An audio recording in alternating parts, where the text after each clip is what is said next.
कि मोदी लगातार इस देश को गृह युद्ध की तरफ ढकेल रहा है। ये दोनों चौकीदार और तड़ी पार, इनके पास कुछ नहीं है, केवल इस देश को हिंदू मुस्लिम की राजनीति में लेकर गृह युद्ध की तरफ ढकेल रहे हैं। इसको रोकना होगा। लेकिन आज का विपक्ष बिल्कुल चुप बैठा है, गूंगा बहरा हो चुका है। अन्यथा मोदी को एक सेकंड चैन से नहीं बैठना था, सत्ता में बैठने नहीं देना था, कहना था कि तुझे हक नहीं है बैठने का, तो बेईमानी से जीत के आया। और ये और इलेक्शन कमीशन के खिलाफ जन आंदोलन खड़ा होना चाहिए था। हुआ कुछ नहीं हुआ। ये जो लुटेरे और डकैत जिनको कहते हैं, उनसे भी बड़े डकैत हैं जिनसे आज हमें लड़ना है। और कितने झूठे और मक्कार हैं, इसका अंदाजा सिर्फ इस बात से लगाएं आप कि परसों संसद में इस देश के, ये यूं कहो कि दुनिया के सबसे झूठे व्यक्ति, जो दुर्भाग्य से भारत का प्रधानमंत्री है, उसने 1.5-2 घंटे बोला। और उसने क्या बोला?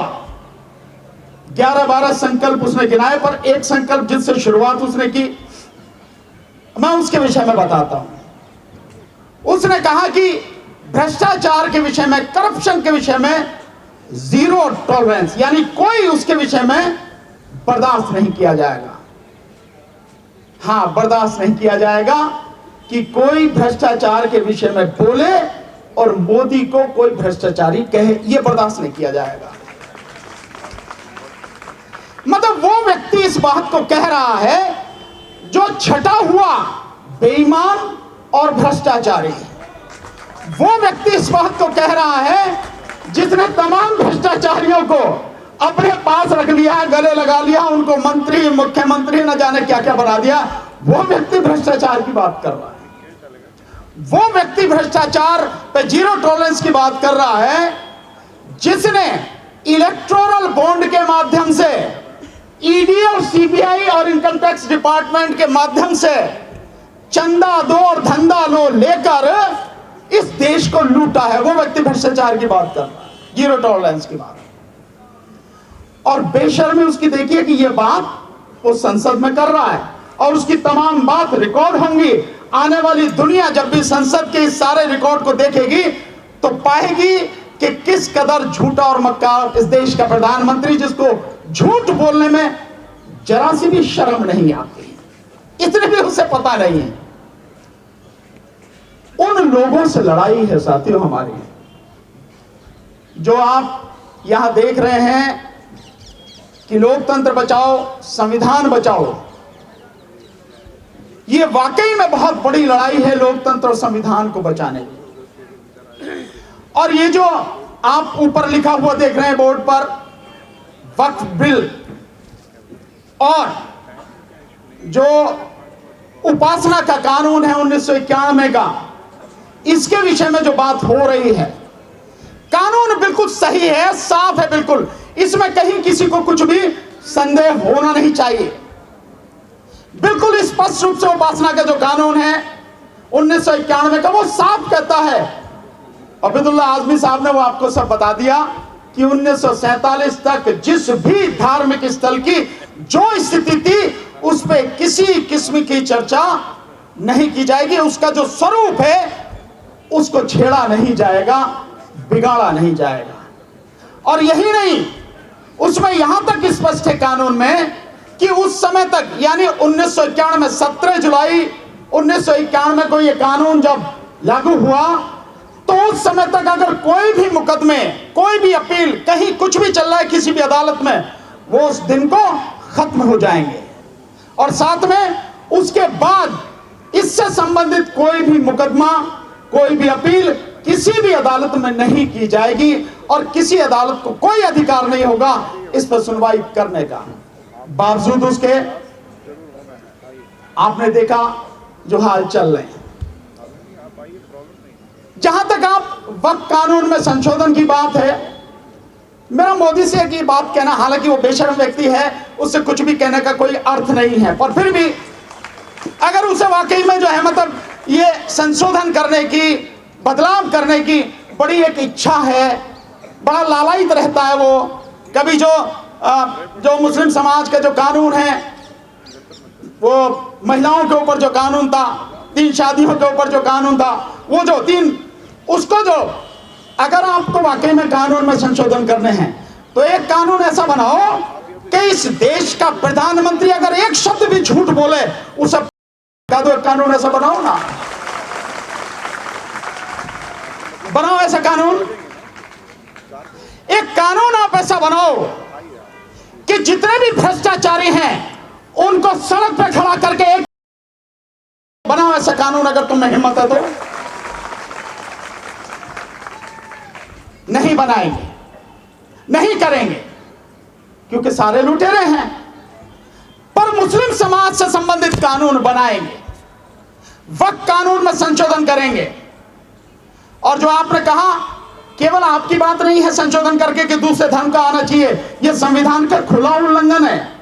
जब संविधान कहता है कि हर धार्मिक समुदाय को, हर धर्म के लोगों को अपने धर्म को मानने, उसका प्रचार प्रसार करने का पूरा अधिकार है, उसको धार्मिक स्वतंत्रता है, यह मूल अधिकार है, तो आप कौन होते हैं कि वक्फ कानून में संशोधन करके ये लाके कि इसमें दूसरे धर्म के भी लोग शामिल हों? लेकिन ये इनकी कोई नई बात नहीं है। आप देखते हैं बोधगया में जहां तथागत बुद्ध को ज्ञान प्राप्त हुआ था, तो बोधगया का जो मंदिर है उसकी जो कमेटी है उसमें भी ब्राह्मण बैठे हैं, जिसके लिए हमने कई बार आंदोलन यहां पर किया, कई बार, अभी भी लगातार वो आवाज उठाई जा रही है, आंदोलन हो रहा है। तो ये दूसरे की जो संपत्ति है, दूसरे के जो अधिकार है, उन पर कब्जा करना चाहते हैं। ये इनके खून में शामिल है। ये है सबसे बड़ी दिक्कत। लेकिन हम इसको होने नहीं देंगे साथियों।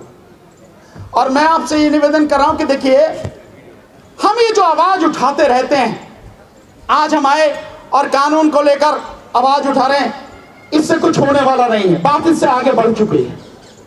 आप इसको कितना मानते हैं, कितना नहीं मानते, समझ रहे हैं नहीं समझ रहे हैं, इसकी गंभीरता को समझ रहे हैं नहीं समझ रहे हैं, मुझे नहीं पता, लेकिन बात अब इससे आगे बढ़ चुकी है।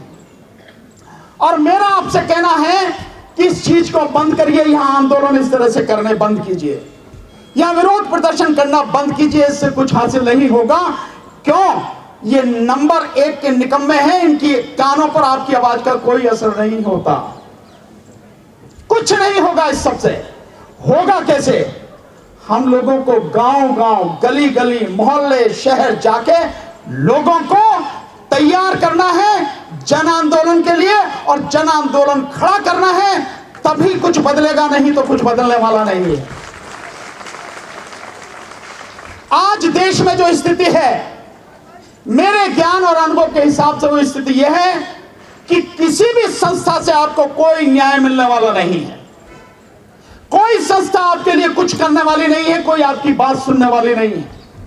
तमाम संवैधानिक संस्थाएं आज मोदी की गुलामी में डूब चुकी हैं। कुछ नहीं मिलने वाला आपको। और यहां तक कि जो मैं जिस तरह से कहता हूं वो स्थिति यह है कि एक बहुत बड़ा सिंडिकेट, एक बहुत बड़ा माफिया इस देश में बन चुका है। और उस माफिया में कौन कौन शामिल है? नंबर 1, इस देश की सरकार शामिल है, इस देश के नौकरशाह वो शामिल हैं, इस देश के पूंजीपति शामिल हैं, इस देश का मीडिया जो पूंजीपतियों ने खरीद लिया है वो शामिल है, और इस देश में मनुवादी मानसिकता के लोग शामिल हैं, और इन सब के साथ में इस देश की अदालतें शामिल हैं। ये सबका एक सिंडिकेट, एक माफिया बन चुका है। तो किसके पास जाओगे गुहार लगा के? किससे कहोगे जहां आपको न्याय मिल जाए? कौन है जो आपकी बात सुन लेगा? कौन है जो आपके लिए कुछ भी कर देगा? इस बात को समझो। अगर इस बात को अभी भी नहीं समझे तो बहुत देर हो जाएगी और फिर सब कुछ हाथ से निकल जाएगा। एक बहुत बड़े पत्रकार हैं, आप देखें यूट्यूब पर, वो लगातार कह रहे हैं, हम भी इस बात को बहुत समय से पहले ही कह रहे हैं कि मोदी लगातार इस देश को गृह युद्ध की तरफ ढकेल रहा है। ये दोनों चौकीदार और तड़ीपार, इनके पास कुछ नहीं है, केवल इस देश को हिंदू मुस्लिम की राजनीति में लेकर गृह युद्ध की तरफ ढकेल रहे हैं।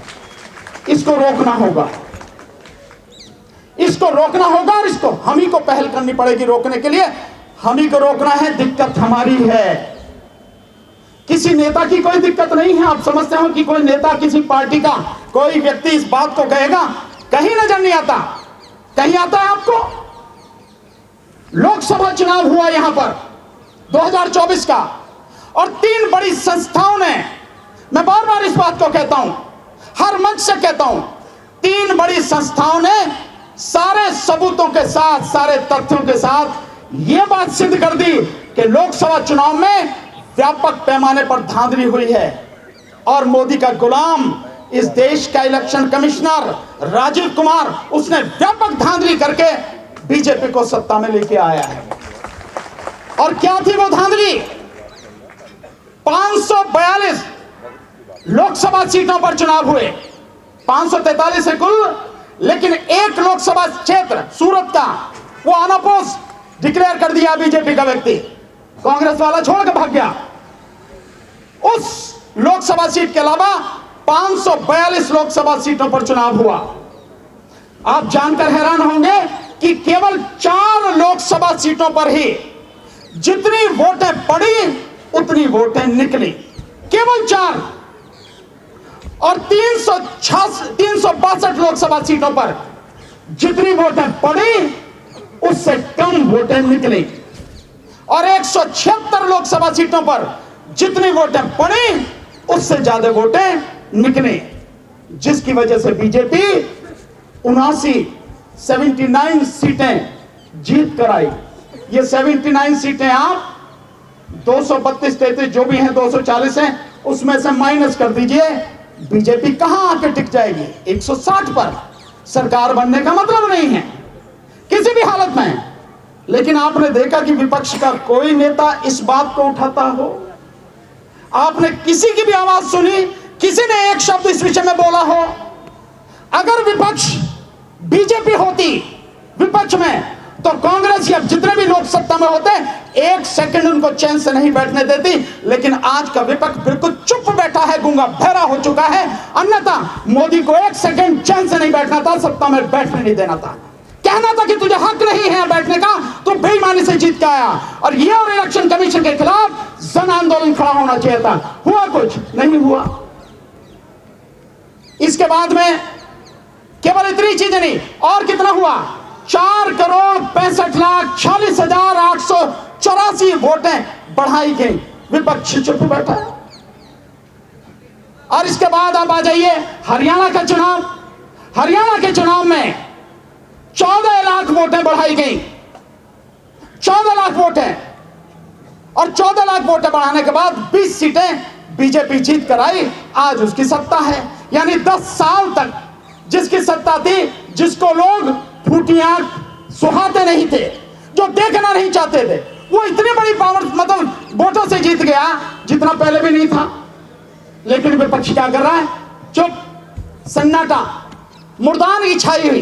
कोई आवाज आपने सुनी? किसी ने सुनी कोई आवाज? नहीं सुनी। और अब आ जाइए उसके बाद आपके सामने महाराष्ट्र। महाराष्ट्र में लोग उबले पड़े हैं, लगातार आंदोलन हो रहे हैं, सड़क पर आ रहे हैं। मुझे लगातार फोन आ रहे कि सर आप आओ यहां पे। लेकिन विपक्ष का कोई व्यक्ति बोलने को तैयार नहीं है। 76 लाख वोटों की बेईमानी हुई, 76 लाख वोटें बढ़ाई गई, 76 लाख। और उसकी वजह से इतनी भारी बहुमत से बीजेपी जीत कर आई है। क्यों ये लड़ाई लड़नी नहीं चाहिए विपक्ष को? ये आंदोलन नहीं करना चाहिए? जन आंदोलन के अलावा अब कोई रास्ता बचा है?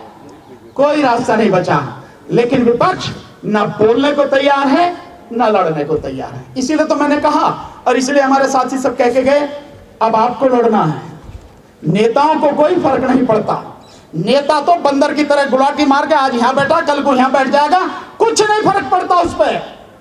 जब उसे लगे कि उसकी गर्दन फंस रही है, अपनी गर्दन बचाने के लिए जनता की गर्दन कटवाने में उसे 1 सेकंड नहीं लगेगी।